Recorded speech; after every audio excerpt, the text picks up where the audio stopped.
라이벌 들어보셨습니까?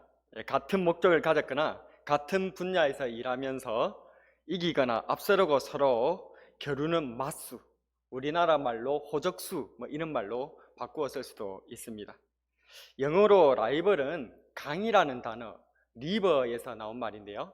그래서 강을 두고 서로 간에 경쟁하고 그 강을 좀 더 차지하고 그래서 더 농업을 더 발전시키려고 하는 그러한 의미에서 농경사회에서 이렇게 시작된 단어가 이 리버에서 나온 라이벌이다 그 말입니다.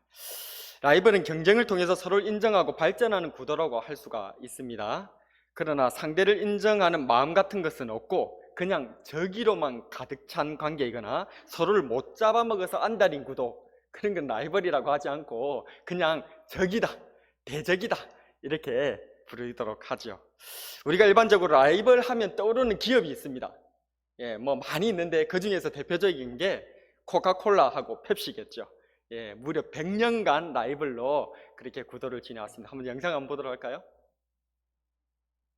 펩시 광고 중에는 코카콜라를 디스하는 것도 많아요. 코카콜라 직원이 몰래 펩시를 먹는 광고도 있고요. 꼬마애가 펩시를 먹고 싶은데 키가 안 닿으니까 코카콜라를 뽑아서 받침대로 쓰는 광고도 있어요. 이게 또 보는 재미가 있습니다. 기업 간의 경쟁 관계를 얘기할 때 제일 많이 나오는 게 코카콜라랑 펩시예요. 둘이 경쟁한 기간만 100년이 넘거든. 품보단 광고가 중요하다는 걸 안 거예요. 광고의 역할이 부상하고 있던 시대상을 생각하면 적응을 잘 한 거죠. 그리고 또 고민이 조금 있었는데 겨울이 되면은 콜라 매출이 떨어져요. 아무래도 더울 때 많이 마시겠죠. 겨울에도 매출을 올려보자고 해서 광고에 산타를 넣기 시작합니다. 지금 우리가 알고 있는 산타의 이미지가 이때 코카콜라에서 만든 거예요. 전에는 나라마다 산타 이미지가 달랐대요. 말고도 곰도 유명하죠. 자, 이런 코카콜라의 아성을 무너뜨리기 위해서 100년을 넘게 도전을 한 전사가 있었으니 그가 바로 펩시였겠죠. 코카콜라보다 12년이나 늦게 출발했어요. 그만큼 처음엔 따라가기도 힘들었습니다. 30년대부터 성장하기 시작한 펩시는 50년대에 들어서면서 공격적으로 광고를 하기 시작해요. 비유가 아니고 진짜로 공격을 해요. 코카콜라를 저격을 많이 합니다. 특히 60년대부터는 펩시 세대라는 말을 만들었어요. 코카콜라는 낡고 진부한 느낌을 준다. 하지만 우리 펩시는 젊고 신나고 에너지가 넘친다. 콜라 전쟁에서는 펩시의 패배가 거의 굳어져가는 느낌인데 펩시가 다각화에 성공을 하면서 전체 매출이나 실적은 더 좋아요. 전투에선 졌지만 전쟁에선 이겼다 라는 말의 전형을 보여주고 있습니다.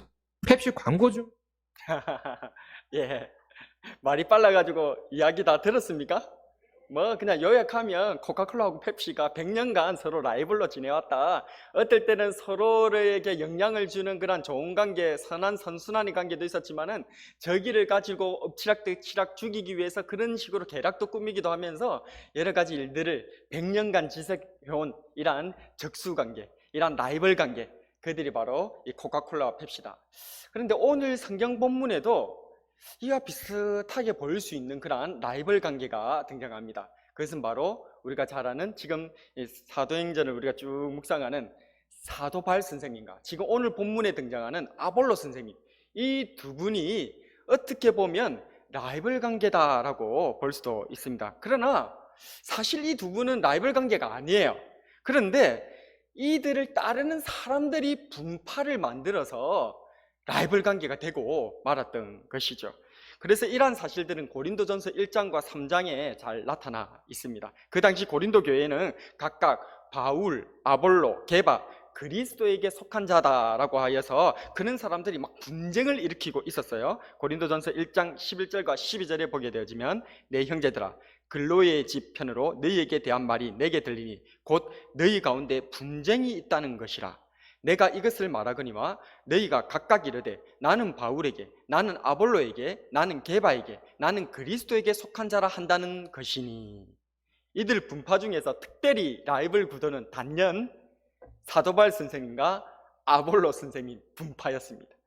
먼저 바울파는 고린도 교회의 설립자였던 이 사도 바울 선생님의 지도를 믿고 존경하는 이들이 따르던 그런 분파입니다. 이들은 사도 바울 선생님이 사도로서 고린도 교회를 세우고 복음을 열심히 전파하면서 헌신하고 있는데, 그런데 사도 바울 선생님의 반대하는, 즉 사도 바울 선생님이 사도가 아니다 라고 하는 사람들에 대해서 반발하고, 그래서 그들에게 사도 바울 선생님의 사도권을 변호하려고 앞장서다가 보니까 자기도 모르는 사이에 이 사도 바울 선생님 추종자가 되어버린 거야. 그래 분파를 형성해버리고 말았던 것입니다.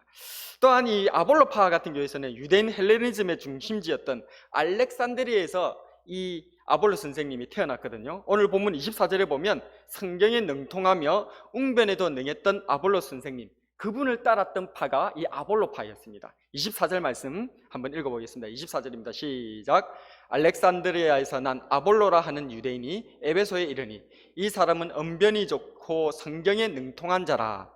이렇게 아볼로 선생님은 지적인 해박성과 또 함께 아굴라 선생님 부부로부터 배운 복음의 진리로 인하여서 더욱 그 영향력을 많이 미치게 되었습니다. 26절에 보면 그가 회당에서 담대히 말하기 시작하거늘 브리스길라와 아굴라가 듣고 데려다가 하나님의 도를 더 정확히 풀어 이르더라.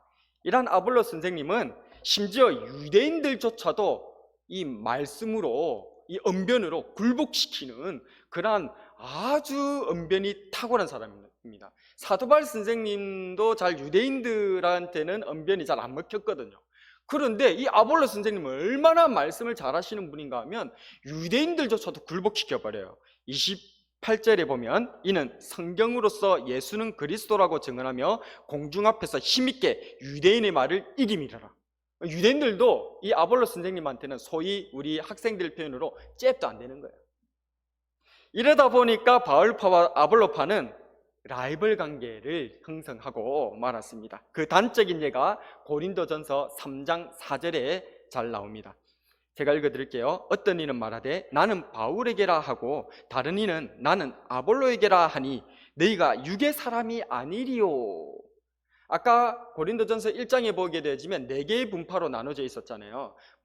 사도바울 선생님 파, 아볼로파, 또 게바파, 그리스도파 이렇게 4개의 파로 이렇게 나눠져 있다고 하는데 지금 고린도전서 3장 4절 우리가 읽었듯이 여기에 보면 그 중에서 압도적으로 서로 호적수, 라이벌 관계를 이루고 있었던 것은 2개의 파였다는 거예요. 바로 사도바울 선생님 파와 아볼로 파였다. 그것을 우리가 알 수 있죠.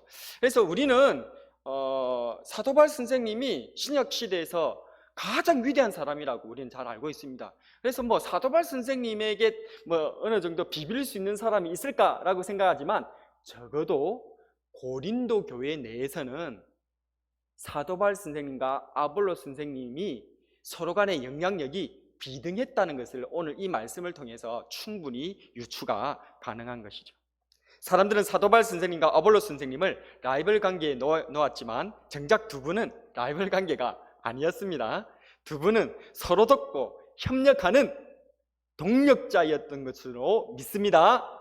사도바울 선생님은 에베소에서 전도하시다가 거기서 떠나 가이사랴와 안디옥과 갈라디아와 부르기아 땅을 차례로 다니면서 모든 제자를 굳건하게 다져 주셨습니다. 이처럼 사도바울 선생님이 이제 이 에베소를 떠나서 복음 전파를 해서 나갔을 때 그때 알렉산드리아에서 이 에베소로 찾아온 사람이 있었으니 그 사람이 바로 아볼로 선생님이십니다.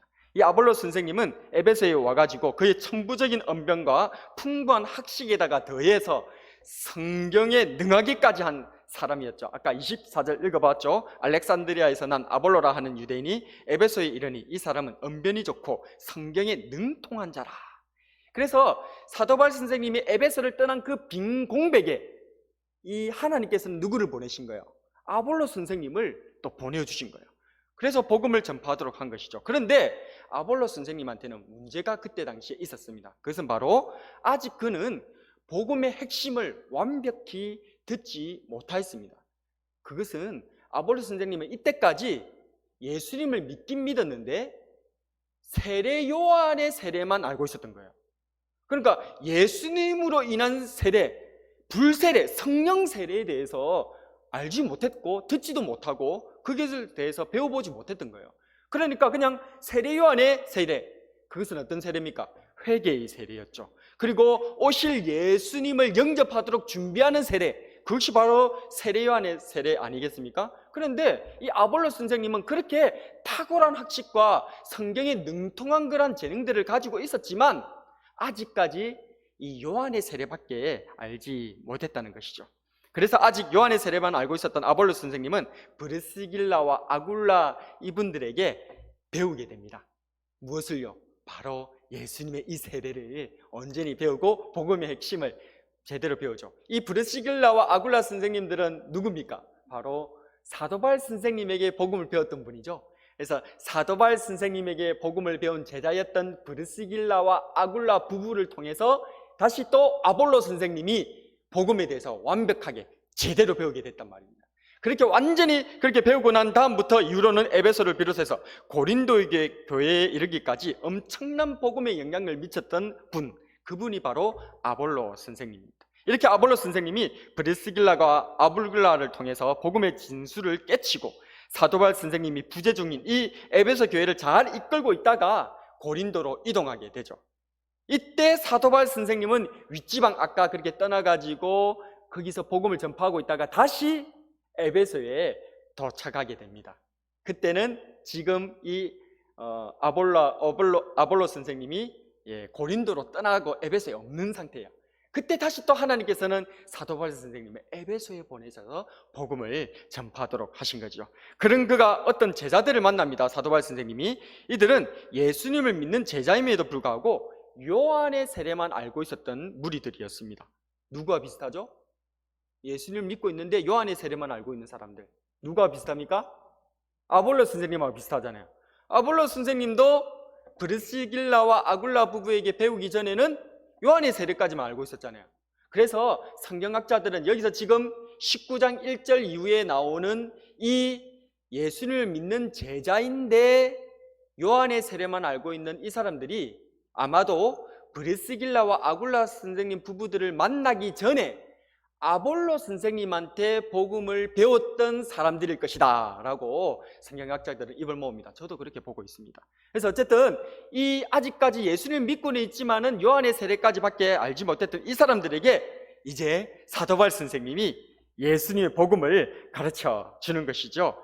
그렇게 해서 바로 이 세례요한 선생님이 세례를 통해 준비하려고 했던 분이 바로 예수님이시고, 그리고 그 예수님의 이름으로 세례를 사도바울 선생님이 이들에게 베풀어 줍니다. 19장 5절과 6절 한번 같이 한번 읽어보겠습니다. 19장 5절과 6절입니다. 시작. 그들이 듣고 주 예수의 이름으로 세례를 받으니 바울이 그들에게 안수함에 성령이 그들에게 임하심으로 방언도 하고 예언도 하니. 아멘. 그렇습니다. 사도바울 선생님과 아볼로 선생님은 경쟁적인 라이벌이 아니었습니다. 그들은 동력자였던 것입니다. 사도바울 선생님이 안 계실 때에 아볼로 선생님이 복음을 전파해 주셨고, 또다시 그 빈자리를 사도바울 선생님이 채워주는 사이, 즉 복음의 동력자, 복음의 친구가 바로 이 사도바울 선생님과 아볼로 선생님의 관계였다는 거죠. 우리들은 어떻습니까? 자꾸만 나와 비교되는 교회 안의 사람들. 처음 교회 다닐 때는 그저 은혜롭게만 교회 다녔는데, 그저 그냥 교회 가는 것이 즐겁고 하나님 만나는 것이 즐겁고 예배드리고 찬양하는 것이 즐거웠는데, 세월이 지나고 교회에서 내가 어느 정도 영향력을 미치는 그런 자리에 이르게 되니까 자꾸만 사람들이 보입니다. 나보다 앞서거나 아니면 나보다 나이가 많거나, 그러니까 내가 그냥 생각하기에 저분은 그냥 아예 나보다 더 나으신 분이다, 내보다 나이도 많으신 분이고 나보다 훨씬 뛰어난 분이다, 그렇게 생각하면 별로 마음이 안 쓰이는데 나하고 좀 비슷해 보이는데, 자리나 위치나 나이가 비슷해 보이는데 교회에 있는 그런 사람들이 언제부턴가 불편해. 마음이 불편해. 그 사람을 만나는 게 불편해. 선의의 라이벌이라면 그나마 더 좋을 수 있겠지만, 대소사에서 의견이 종종 그 사람과 부딪히거나 사람들이 내 말에 응원을 안 해주고 도리어 그 사람의 말에 응원해주고 그 사람 편을 들어주는 그런 일들을 경험하게 될 때에 내 마음속에 정말 뭔가 말로 표현할 수 없는 불편한 감정이 꿈틀꿈틀 되는 것을 느끼진 않으셨습니까? 이 감정은 대체 무엇일까요? 이 불편한 감정은 대체 뭘까요? 한 교회에서 함께 예배를 드리고 함께 주님을 섬기며 함께 일하고 봉사하고 있는데 그에게 드는 이 불편한 감정의 정체는 대체 무엇이란 말입니까? 혹시 적의가 아닙니까?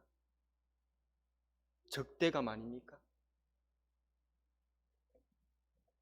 출애굽한 이스라엘 백성들에게 있어 에돔 사람과 애굽 사람들은 적들이었습니다.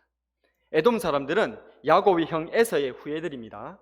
그러나 이들은 암몬이나 모압 족속과 같이 출애굽한 이스라엘을 박해했습니다. 애굽 사람들은 이스라엘을 무려 다 알다시피 400년 동안이나 혹독하게 가혹하게 그렇게 핍박했습니다. 그런데 우리 하나님께서는 말씀하십니다. 신명기 23장 7절에 같이 한번 읽어보겠습니다. 시작. 너는 에돔 사람을 미워하지 말라. 그는 내 형제임이니라. 애굽 사람을 미워하지 말라. 네가 그의 땅에서 객이 되었음이니라. 하나님께서는 우리가 보기에, 이스라엘 백성들을 보기에 명백한 대적인데 우리를 괴롭히고 우리를 도와주지 않고 우리를 힘들게 한 그 에돔 족속들, 출애굽해가지고 안 그래도 힘들고 너무나 어려운데 그걸 갖다가 공격하고 불편하게 했던 그 에돔 족속들, 무려 400년 동안이나 종살이를 시키면서 가혹하게 다스렸던 그 애굽 사람들을 미워하지 마라. 네 형제다. 그렇게 말씀하신다는 것입니다. 혹시 형제에 대해서 미운 마음, 불편한 마음이 있으신 분들이 있으십니까? 신약 성경 요한일서는 우리에게 이렇게 말하고 있습니다. 요한일서 2장 9절에 빛 가운데 있다 하면서 그 형제를 미워하는 자는 지금까지 어둠에 있는 자요. 빛 가운데 있다고 하면서도, 예수님 믿는다고 하면서도 나는 구원받은 백성이다, 하나님의 자녀라고 얘기를 하는데 여전히 형제를 미워하는 자는 어둠 가운데 있는 사람이다. 요한일서 4장 20절에는 누구든지 하나님을 사랑하노라 하고 그 형제를 미워하면 이는 거짓말하는 자니 보는 바 그 형제를 사랑치 아니하는 자가 보지 못하는 바 하나님을 사랑할 수가 없느니라. 우리의 마음속에 형제를, 자매를 같이 하나님의 교회를 섬기고 있는데 마음에 불편한 마음, 그것을 넘어서 심지어 미워하는 마음들이 나도 모르는 사이에 자리를 잡는다면 나는 하나님 믿는 사람이 아니다, 그 말이에요. 주님의 그 빛 가운데, 은총 가운데 들어간 사람이 아니라는 것입니다. 여전히 캄캄한 어둠 가운데에서 빠져서 어딘지를 알지 못한 채 헤어나오지 못하는 더듬 이것이 친구인지 적인지 알지 못하고 앞에 있는 것이 무엇인지 두려워서 그냥 주먹으로 때리고 치고 그렇게 미워하고 두려움에 빠져있는 그런 존재에 불과하다는 거예요. 아직까지 나는 빛 가운데 들어가지 못한 그런 사람이라는 거예요. 심지어 요한일서 3장 15절에서는 그런 사람을 살인한 자다라고 표현하고 있습니다. 그 형제를 미워하는 자마다 살인하는 자니 살인하는 자마다 영생이 그 속에 거하지 아니하는 것을 너희가 아는 바라. 성경의 말씀은 단호합니다. 우리가 적절히 피해갈 수 있는 구멍을, 여지를 하나님은 주지 않습니다. 우리가 함께 하나님을 믿는다 하면서, 함께 우리가 예수를 믿고 같이 한 교회에 섬긴다고 하면서 아직까지도 형제와 자매에 대해서 마음이 불편하고, 그 사람이 있으면 이쪽에 앉으면 저쪽에 가고 싶고, 저쪽에 앉으면 이쪽에 가고 싶고, 왜 내가 자꾸 앉으려고 하는 쪽에 크게 앉아있노?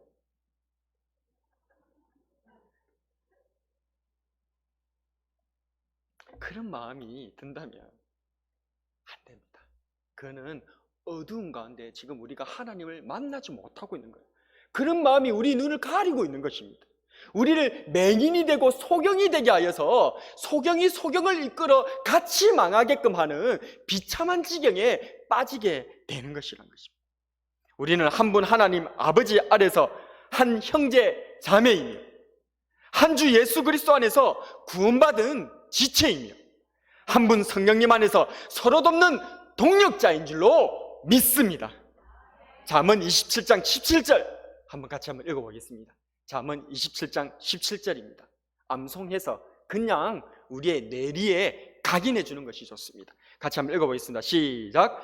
철이 철을 날카롭게 하는 것 같이 사람이 그의 친구의 얼굴을 빛나게 하느니라. 한 번 더 읽어보겠습니다. 시작. 철이 철을 날카롭게 하는 것 같이 사람이 그의 친구의 얼굴을 빛나게 하느니라. 아멘. 우리는 경쟁자가 아니라, 서로 라이벌이 아니라, 심지어 대적이 아니라 우리는 서로의 얼굴을 빛나게 하는 친구인 줄로 믿습니다. 옆 사람에게 한번 인사했으면 좋겠습니다. 친구야, 내 얼굴 빛나게 해줘서 고맙다잉.